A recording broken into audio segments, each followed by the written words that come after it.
4 things you need to know about women, the law, and the workforce. Number 1.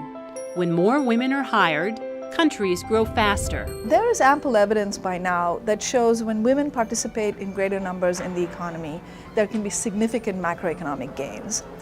For example, our research shows that when women participate at the same rate as men, gains in the US could be about 5% of GDP, in Japan up to 9% of GDP, in the United Arab Emirates up to 12% of GDP, and up to as much as 34% in a country like Egypt.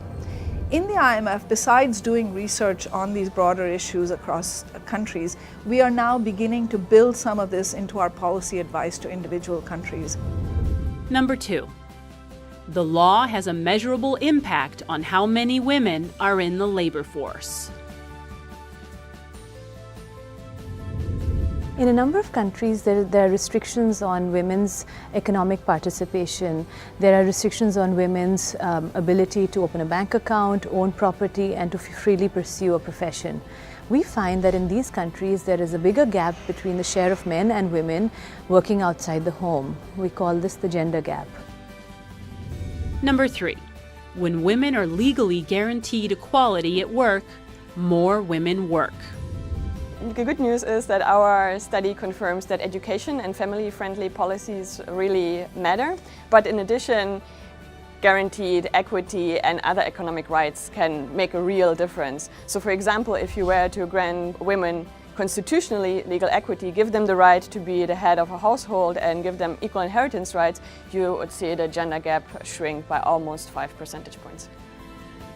Number 4. Change the law to create equal opportunity and you'll improve the economy. Taking into account broadly accepted social and religious norms, countries aiming to raise female labor force participation should reform their laws in order to create equal opportunities for men and women.